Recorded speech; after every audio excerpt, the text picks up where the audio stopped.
সময় তো আপনার আমারও আসতেছে, আপনি আমিও দুনিয়া থেকে বিদায় হয়ে যাব, অন্ধকার ঘর কবরে শুয়ে যাব।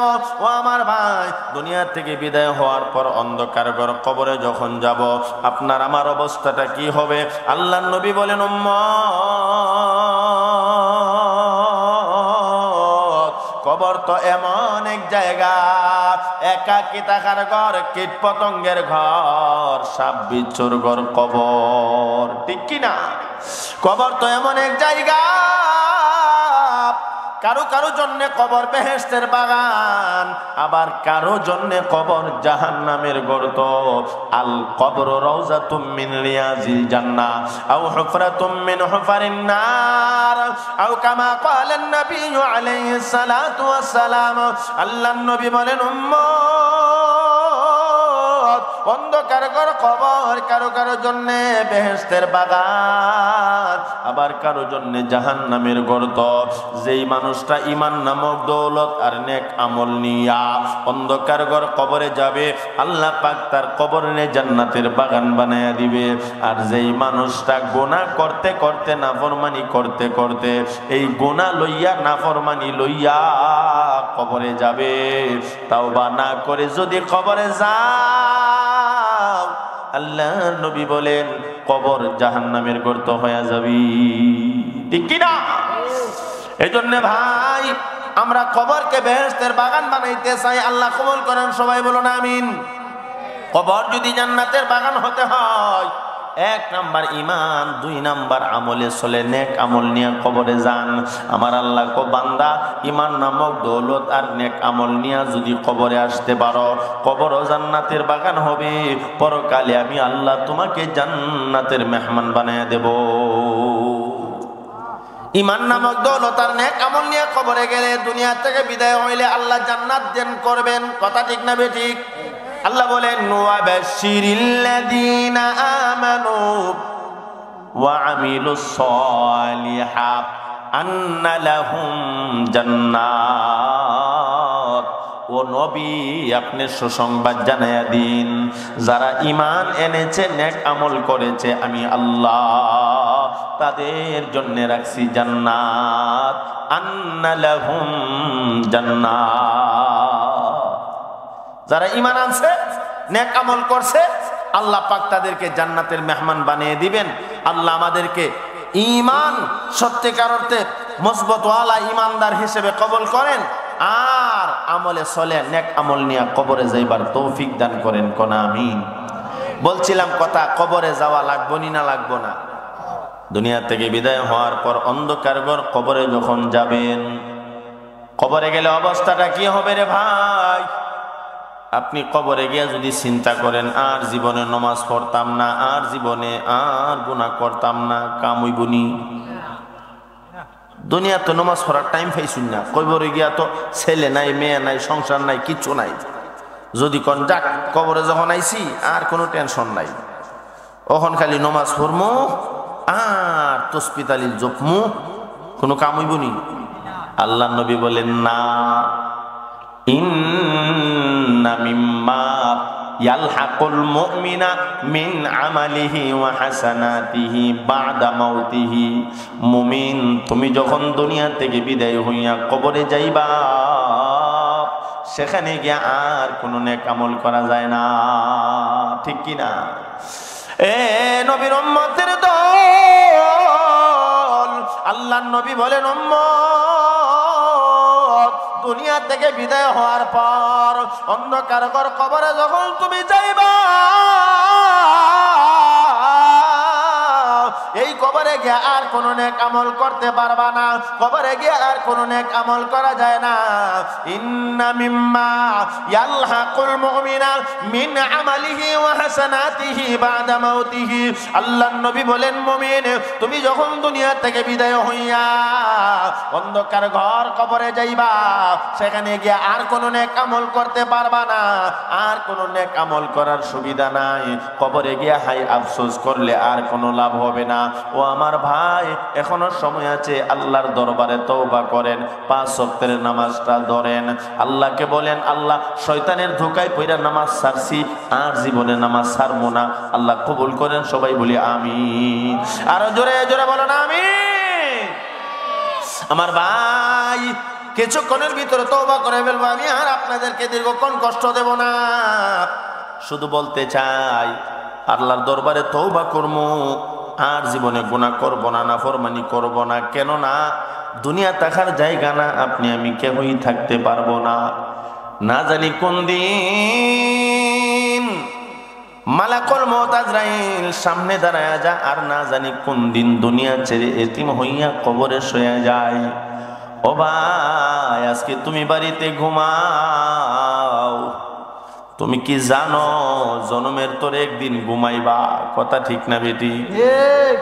ও ভাই, আপনারা যারা আছেন এই মানুষগুলি না আরো মানুষ এলাকায় আছে, কিন্তু তারা ঘুমাইতেছে আর ভাবতেছে আমার আগামীকালকে ব্যবসা আছে, আমার দোকানে যাইতে হবে, আমার কৃষি কাজ আছে, কত কাম। কিন্তু আপনি কি জানেন বাড়িতে যে ঘুমাইছেন এই ঘুম তো জীবনের শেষ ঘুম? কথা ঠিক না বেটি? আপনি তো ঘুমাইবেন দুনিয়া থেকে বিদায় হওয়ার পর, কবরে যাওয়ার পর চিরদিনের জন্য আপনি ঘুমায়া যাবেন। এই জন্যে আমাদের পূর্বের যুগের মুরব্বীরা একটা গজল কইতো, ও মন ঘুমায় নারী নাম জপো আল্লাহর, একদিন ঘুমাইবার মন কবর মাজার, মন ঘুমায় নারী। ঠিক কি না? এটা আগের মুরব্বীরা এই গজলগুলি কইতো না কইতো না? এখন তো আমরা ডিজিটাল যুগের ডিজিটাল গজল বাইছে, কিন্তু আগের গজলগুলির মধ্যে কত মর্মার্থ ছিল কথাগুলির ভিতরে, আর কত মায়া মধুর সুরে কইতো না কইতো না? অমন ঘুমায় নারী নাম জপো আল্লাহর, একদিন ঘুমাইবার মন কবর মাজার, মন ঘুমায় নারী। ঠিক কি না? ও ভাই, একদিন তো আপনি ঘুমাইবেন, জনমের তরে শেষ ঘুম আপনি ঘুমাইবেন। চক্ষুটা যখন বন্ধ হয়ে যাবে, দুনিয়ার সবাই চিৎকার করলো, আপনার চোখ আর খুলবে না। দুনিয়ার সবাই কান্না করলো, আপনার জবান আর খুলবে না। ও আমার ভাই, চিরদিনের জন্য আপনি দুনিয়া ছেড়ে কবরে চলে যাবেন।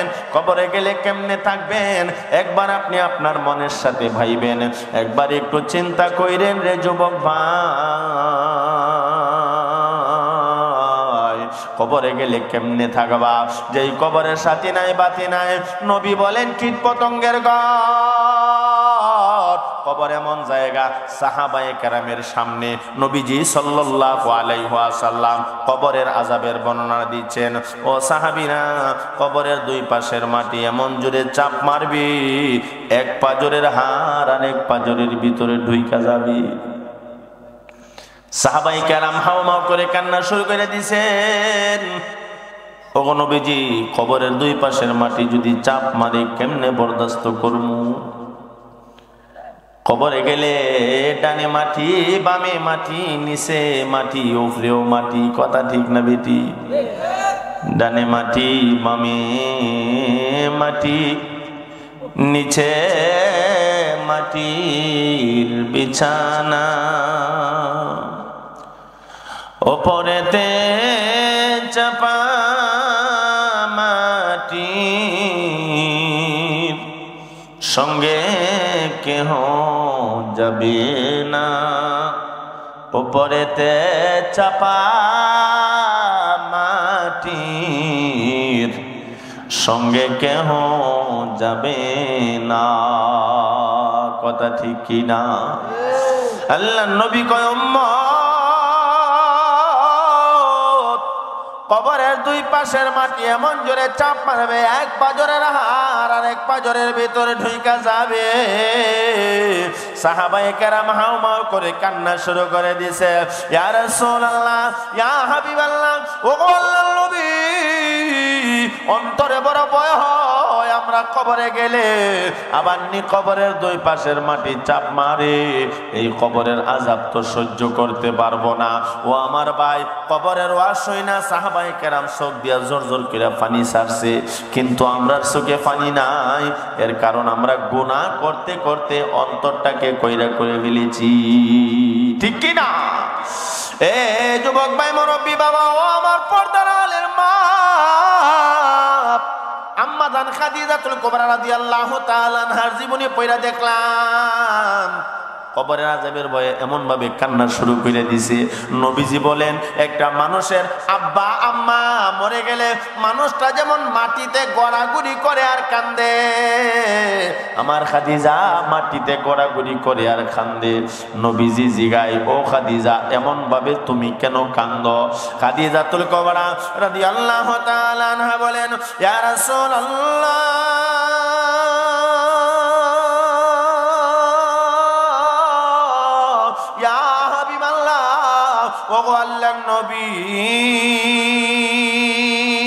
আপনি না বলেছেন কবরের দুই পাশের মাটি নাকি চাপ দেওয়ার জন্য আসবে, এক পাজরের হাড় আর এক পাজরের ভিতরে ঢুইকা যাবে। আমি খাদিজার বড় ভয় হয়, কবরে গেলে আমি কেমনে থাকমু?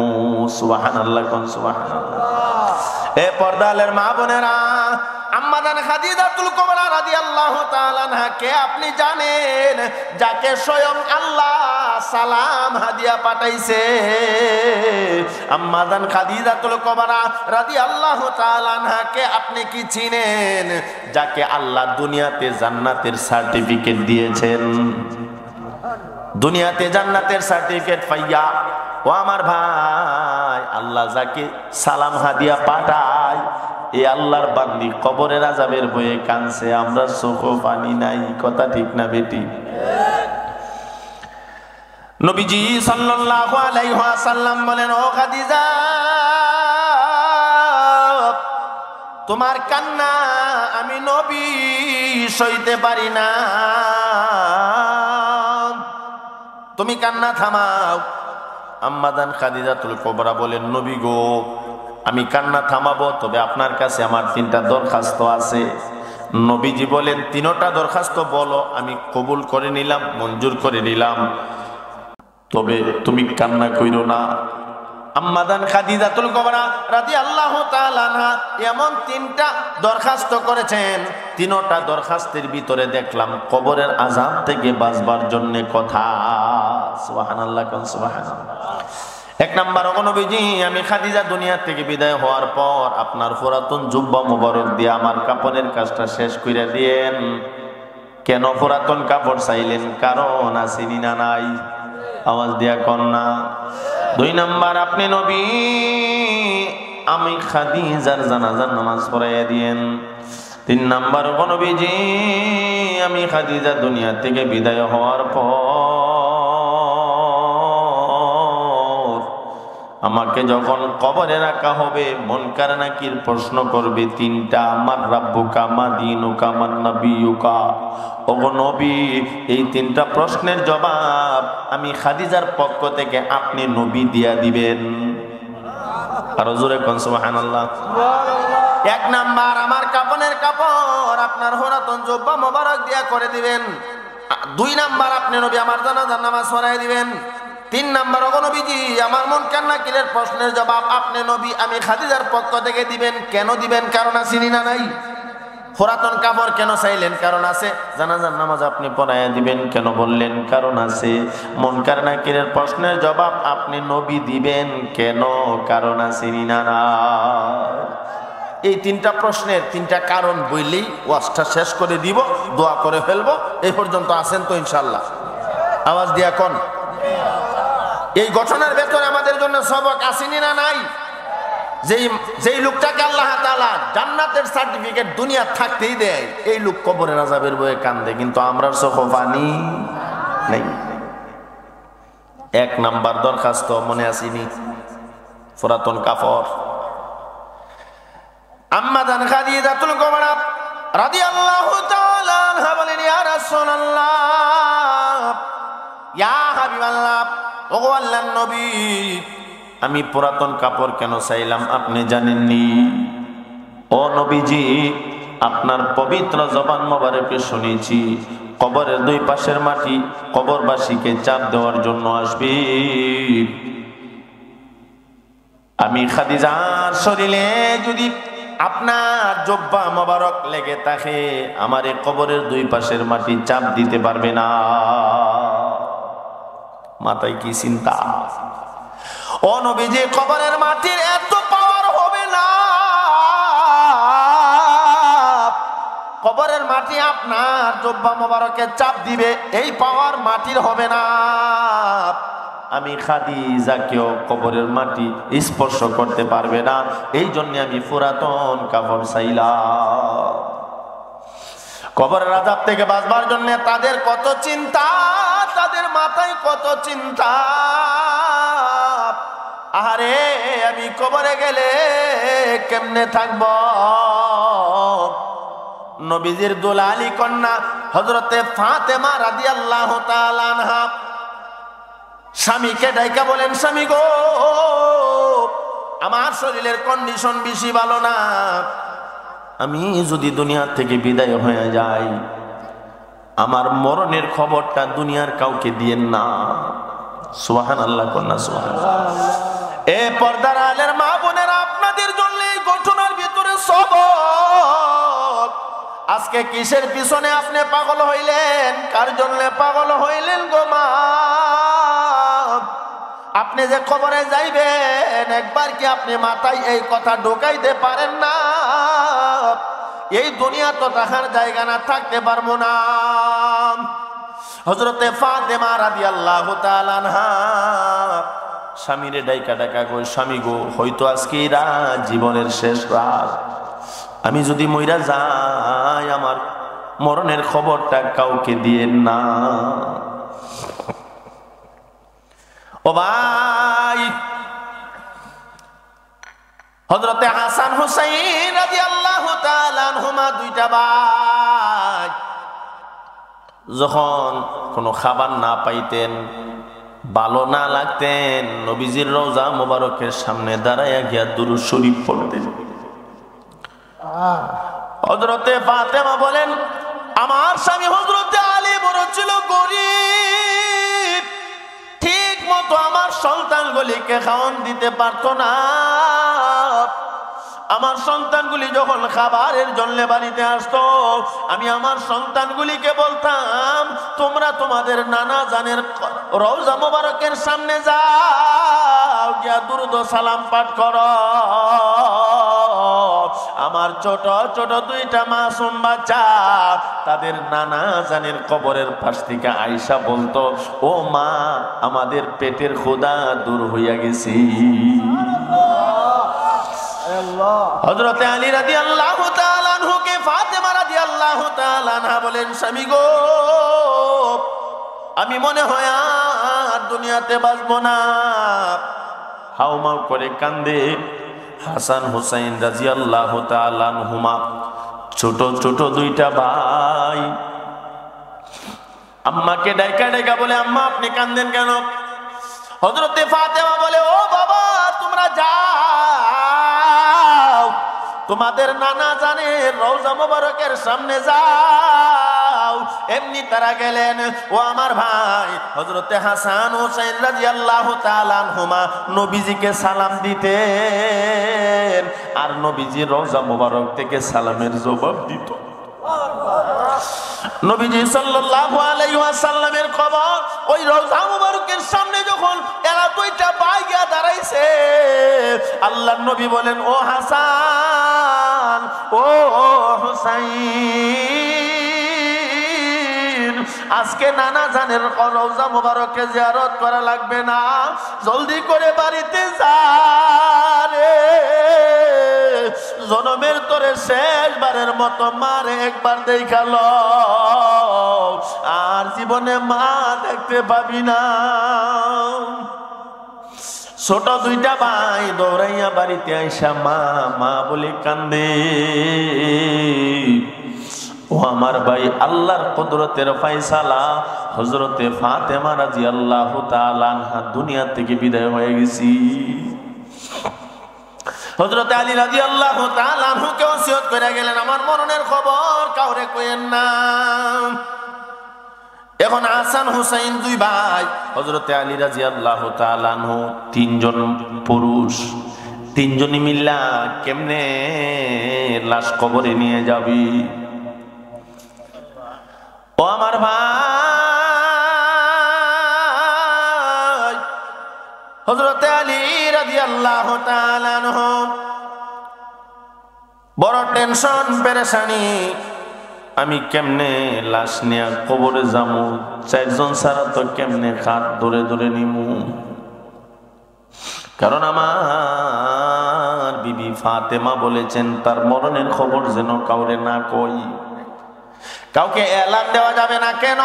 ও আমার ভাই কিতাবে লেখে, হযরতে আলী রাদিয়াল্লাহু তাআলা আনহু জিগায়, ও ফাতেমা তোমার মরণের খবর কাউকে দিব না, কিন্তু কেন? কারণটা জানতে চায়। হযরতে ফাতেমা রাদিয়াল্লাহু তাআলা আনহা নবীজির কলিজার টুকরা দুলালি কন্যা, ডাক দিয়া কয়, ও স্বামী, দুনিয়াতে পর পুরুষে আমি ফাতেমারে জীবনে দেখে নাই, আমি চাই না মরার পরেও কোনো পর পুরুষ আমারে দেখো। এই ফাতেমা যেদিন কবরে চলে গেলেন, ওই ফাতেমা রাদিয়াল্লাহু তাআলা আনহা যেদিন কবরে গেলেন, কবরে শোয়াইয়া মাটি চাপা দিয়া আল্লাহর নবীর সাহাবী ডাক দিয়া কয়, রে কবর, তোমার মধ্যে কাকে রাখছি জানুনি? হযরতে হাসান হুসাইনের সম্মানিতা আম্মা জান। কবর কোনো কথা কয় না, আবার বলেন, রে কবর, তোমার মধ্যে কাকে রাখছি জানোনি? হযরতে আলী রাদিয়াল্লাহু তাআলা আনহুর বিবি। কবর কোনো কথা কয় না, আবার ডাক দেয়া করে, কবর, তোমার মধ্যে কাকে রাখছি জানোনি? কবর কোনো কথা কয় না। আল্লাহ পাক কবরের জবান খুলে দিছি। কবর ডাক দিয়া ক, নবীর সাহাবী, আমি নবীজির মেয়েকে চিনি না, হযরতে আলীর বিবিকে তাও চিনি না, হযরতে হাসান হুসাইনের মাকে তাও আমি চিনতে চাই না। আমি শুধু কবর চিনব তাদেরকে যাদের আমল দুনিয়ার জমিনে ভালো ছিল। ও আমার ভাই, নবীজির দুলালি কন্যা ফাতেমা রাদিয়াল্লাহু তাআলা আনহার কবর যদি এই কথা কয়, আমি কবরে গেলে অবস্থাটা কি হবে একবার ভাইবেন। এজন্য ভাই এখনো সময় আছে, কবরের জন্য প্রস্তুতি গ্রহণ করেন, কবরের ফজি তৈয়ার করেন। আল্লাহ তৌফিক দান করেন। সবাই বলি আমিন। আমি কি দোয়া করে দিব নাকি? হযরতে খাদিজাতুল কুবরা রাদিয়াল্লাহু তাআলা আনহা দরখাস্ত করেছিলেন কয়টা? 1 নাম্বার পুরাতন কাফর, 2 নাম্বার জানাজার নামাজ, 3 নাম্বার মুনকার নাকিরের প্রশ্নের জবাব আপনি নবী দিবেন। মনে আসেনি কথা? এই কিচ্ছাটা কইতাম নি নাকি দোয়া লিতাম? সবাই রাজি আছেন? ও আমার ভাই, আমি আপনাদের এলাকায় একেবারে নতুন মানুষ, যদি আপনারা অনুমতি দেন আর বলেন হুজুর আর কয়েক মিনিট সালানতে সালাইলাম, নতুবা দোয়া করে দিমু। রাজি আছেন না ইনশাআল্লাহ? আমার এলাকায় দেন, আপনারা আবার বাইরে দিয়ে ঘুমায় থাকেন। আছেন তো ইনশাআল্লাহ? আপনারা যে থাকবেন বুঝতাম কেমনে? পরীক্ষামূলক একটা জিকির আওয়াজটা যদি জোরে হয়, আমার কাফনের কাপড়টা জুব্বা মোবারক দিয়ে করে দিবেন, যেন কবরের দুই পাশের মাটির চাপ থেকে আমি বাঁচতে পারি। ও নবীজি, 2 নাম্বার আপনি জানাজার নামাজ পড়াই দিলে আল্লাহ পাক আমার কবর আযাব মাফ করে দিবে। 3 নাম্বার মুনকার নাকিরের প্রশ্নের জবাব আপনি নবী যদি দিয়ে দেন, আল্লাহ পাক আমার কবরে বেহেশতের বাগান বানাইয়া দিবেন। কথা ঠিক না বেঠি? আওয়াজ জাগান ঠিক না বেঠি? ও ভাই, আম্মা জান খাদিজাতুল কুবরা রাদিয়াল্লাহু তাআলা আনহা যদি এত চিন্তা করতে পারে কবরের জন্য, কেমনে থাকবো কবরে গেলে? আমরা চিন্তা করার দরকার আছে না নাই? নাকি এই চিন্তা করতেছেন যে কবরে যাওয়ার পরে আর টেনশন নাই, এনো জ্ঞানে হামুল করবো নে? কবরে গিয়ে নেক আমল করেন যাব? আল্লাহর নবী বলেন না, ইন্না মিম্মা ইয়ালহাকুল মুমিনা মিন আমালিহি ওয়া হাসানাতিহি বাদা মাউতিহি। আল্লাহর নবী বলেন, মুমিন তুমি দুনিয়া থেকে বিদায় হইয়া অন্ধকার ঘর কবরে গিয়া আর কোন নেক আমল করতে পারবা না, নাকি করা যাইব? তবে আল্লাহর নবী আমার তিলাওয়াতকৃত হাদিসে বলেছেন, দুনিয়াতে এমন কিছু কাজ আছে যদি করেন কবরে গেলে সওয়াব পাইবা। কবরে গিয়া নিজে আর কোন নেক আমল করার সুবিধা নাই, কিন্তু দুনিয়াতে এমন কিছু কাজ আছে যদি করেন কবরে গেলে অটোমেটিক সওয়াব পাইবেন। দুই একটা আমলের কথা কইলাই, কারণ আমি আপনাদেরকে বলছিলাম অল্প কয়েক মিনিট, অল্প অল্প করতে করতে প্রায় সোয়া ঘন্টা হইছে নি, সোয়া ঘন্টা আরো বেশি হইছে আমার ভাই। এই জন্য আপনাদেরকে আর কষ্ট দেব না। তবে কবরে গেলে আর কোন নেক আমল করার সুবিধা নাই, তবে দুনিয়াতে এমন কিছু কাজ আছে করলে কবরে গেলে সওয়াব পাওয়া যায়। কি কাজ? দুই একটা আমলের কথা শোনাইলাই। ওই যে আমার মুরব্বী বাবারা বই রয়েছেন, দুই একটা আমলের কথা কইতাম নি? কইলে ইনশাআল্লাহ মোতায়েন হুজুরকে দেখুন কইতাম নি? আচ্ছা, আল্লাহর নবী বলেন কবরে গিয়ে আর কোন নেক আমল করতে পারবা না, তবে দুনিয়াতে এমন কিছু কাজ আছে করলে কবরে গেলে সওয়াব পাইবা। এক নাম্বার কাজটা আল্লাহর নবী বলেন ইলমান আল্লামাহু ওয়া নাসারা। এ মুমিন, দুনিয়াতে তুমি যদি ইলমের প্রচার প্রসার করতে পারো, ইলমান আল্লামাহু ওয়া নাসারা, দুনিয়ার জমিনে কেউ যদি ইলমের প্রচার প্রসার করে কবরে গেলে আল্লাহ পাক তার কবরে কোরআনুল কারীমকে সাহায্যকারী বানায় পাঠিয়ে দিবি। ইলমান আল্লামাহু ওয়া নাসারার ব্যাখ্যা পড়লাম। হযরত উলামায়ে কেরাম লেখেন, ইলমান আল্লামাহু ওয়া নাসারা, ইলমের প্রচার প্রসার, এই ইলম দ্বারা জাগতিক ইলমকে বোঝায় নাই, এই ইলম দ্বারা কোরআন এবং হাদিসের ইলমকে বুঝাইছেন, ধর্মীয় ইলমকে বুঝাইছেন। দুনিয়ার জমিনে যারা কোরআনের ইলমের প্রচার প্রসার করবে আল্লাহ পাক কবরে তাদেরকে কোরআনকে সঙ্গী হিসেবে পাঠাইয়া দিবি। কবরে কোরআনুল কারীম আমরার বন্ধু হোক, আমরা চাইনি না? চাই না? আওয়াজ দিয়া কোন না? কিছু কিছু মানুষ কবরে যাওয়ার পর আল্লাহর নবী বলেন তাদের কবরে আল্লাহর কোরআন পৌঁছে যাবে। আল্লাহর কোরআন গিয়া বলবে, ও আল্লাহর বান্দা, আর কোনো টেনশন করিও না, আর কোনো চিন্তা করিও না, আমি আল্লাহর কোরআন তোমার কবরে সাথী হইয়া বন্ধু হইয়া চলে আসলাম। কবরে চিন্তা নাই, হাসরের মাঠেও চিন্তা নাই, ফলছে রাতের হল বীজদের আকারে আমি কোরআন তোমারে পার করায় দিব। আমি কোরআন তোমারে জান্নাত পর্যন্ত পৌঁছায়া দেব।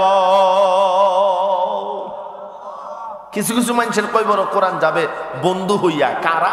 ইলমান আল্লামাহু ওয়া নাসারার ব্যাখ্যাতে বললাম, এক শ্রেণীর মানুষ যারা নিজে কোরআন শিখছে, এরা কবরে গেলে আল্লাহর কোরআন তাদের কবরে বন্ধু হইয়া থাকবে। ইলমান আল্লামাহু ওয়া নাসারার দুই নাম্বার ব্যাখ্যা পড়লাম, আপনি নিজে কোরআন পড়তে পারছেন না, তবে সন্তানরে যদি কোরআন পড়ান, আপনি কবরে গেলে আল্লাহর কোরআনকে বন্ধু হিসেবে পাইবেন। সুবহানাল্লাহ বলবেন না? সুবহানাল্লাহ। কোরআনকে কবরে বন্ধু বানাইতে চাই কি চাই না? আওয়াজ দিয়া কোন? তাহলে এক নাম্বার নিজে কোরআন শিক্ষা গ্রহণ করা, কারণ কোরআন হাদিসের ইলম শিক্ষা গ্রহণ করা, ধর্মীয় ইলম শিক্ষা গ্রহণ করা ফরজ না ওয়াজিব? ফরজ। তালাবুল ইলমি ফারিদাতুন আলা কুল্লি মুসলিমিন ওয়া মুসলিমা। আল্লাহর নবী বলেন প্রত্যেকটা মুসলমান নারী পুরুষ উভয়ের উপরে ধর্মীয় ইলম শিক্ষা করা ফরজ। আপনি কোরআনের ইলম কেন শিখলেন না? হাসরের মাঠে আপনাকে জবাব দেওয়া লাগবে। এই জন্য শিক্ষা করার দরকার আছে না নাই? তাহলে কবরে যদি কোরআনকে বন্ধু হিসেবে পাইতে চান, এক নাম্বার নিজে কোরআন শিক্ষা গ্রহণ করা। দুই নাম্বার ইলমান আল্লামাহু ওয়া নাসারার ব্যাখ্যাতে বললাম, নিজে কোরআন পড়তে পারেন নাই, বাগমারা দারুল কোরআন হাফিজিয়া মাদ্রাসায় আপনার ছোট বাচ্চাটারে ভর্তি করে দিয়েছেন। এই বাচ্চাটা মাদ্রাসায় আল্লাহর কোরআন পড়বে। আপনি কবরে যাওয়ার পর কবরে গিয়া আল্লাহর কোরআনকে বন্ধু হিসেবে পাইবে। কবরকে আখিরি সালাতে পড়লাম, আল্লাহর কোরআন আপনার কবরে বন্ধ হইয়া চলে যাবে। আপনি গিয়ে দেখবেন আপনার মাথা বরাবর সবুজ রঙের পাখি ভেসে আল্লাহর কোরআন বসে আছে। আল্লাহর কোরআন ডাক দিয়া বলবে, ও আল্লাহর বান্দা, তুমি তো নিজে জীবনে কোরআন শিক্ষা গ্রহণ করো না, কিন্তু তোমার সন্তানকে বাগমারা দারুল কোরআন হাফিজিয়া মাদ্রাসায় দিয়েছিলা। তুমি আজকে কবরে তোমার সন্তান এই মাদ্রাসায় পইরা হাফিজে কোরআন হইছে, তোমার সন্তান আলেম হইছে, এই জন্য আল্লাহ পাক আমি কোরআনকে তোমার কবরে বন্ধু বানায়া ফাটাইয়া দিছি। তাহলে নিজে কোরআন শিখলে কবরে গেলে কোরআনকে সঙ্গী পাইবেন। নিজে পারছেন না, সন্তানরে কোরআন শিখাইলে কবরে গেলে আল্লাহর কোরআনকে আপনি বন্ধু হিসেবে পাইবেন। সুবহানাল্লাহ। সুবহানাল্লাহ। 3 নাম্বার ইলমান আল্লামাহু ওয়া নাশারার ব্যাখ্যা পড়লাম। আপনি নিজেও কোরআন শিখছেন না, সন্তানরও কোরআন শিখাইছেন না, কিন্তু যেই বাগানে কোরআন শিক্ষা দেওয়া হয়, যেই প্রতিষ্ঠানে কোরআন শিক্ষা দেওয়া হয়, এই কোরআনের বাগান মাদ্রাসা আপনি বানাইছেন। আল্লাহর নবী বলেন কবরে গেলে আল্লাহর কোরআনকে আপনি বন্ধু হিসাবে পাইবে। কবরে আমরা কোরআনকে বন্ধু বানাইতে চাই তো ইনশাআল্লাহ? আরো জোরে কর না। কোরআন কেমন আপনি জানেন? হাসরের মাঠে কোরআন আপনার সুপারিশ গাছ। আপনার ছেলে, আপনার মেয়ে, আপনার বিবি সব আপনারে দেখে বাইগা যাবে, পালায়ন করবে। আল্লাহর কোরআন আপনার এমন একটা বন্ধু গো, যেই বন্ধু বলবে, ও দোস্ত টেনশন কইরো না, আমি কোরআন আছি। এই কোরআনের সাথে সম্পর্ক লাগান, নিজে কোরআন শিখেন, সন্তানকে কোরআন শিখান। যদি তাও সম্ভব না হয়, ইলমান আল্লামাহু ওয়া নাশারার ব্যাখ্যাতে বললাম, কোরআনকে যদি আপনি হাসরে বন্ধ বানাইতে চান, কোরআনকে যদি কবরে আপনি বন্ধ বানাইতে চান, তাইলে যেই মাদ্রাসাতে কোরআন শিক্ষা দেওয়া হয় এই মাদ্রাসা আপনি বানান। আলহামদুলিল্লাহ, আপনারা এলাকার মানুষ অত্যন্ত ভদ্র। হ্যাঁ, বাগমারা দারুল কোরআন হাফিজিয়া মাদ্রাসা প্রতিষ্ঠিত করেছেন। যারা জায়গা দিছেন, যারা টাকা পয়সা দিছেন, যারা শ্রম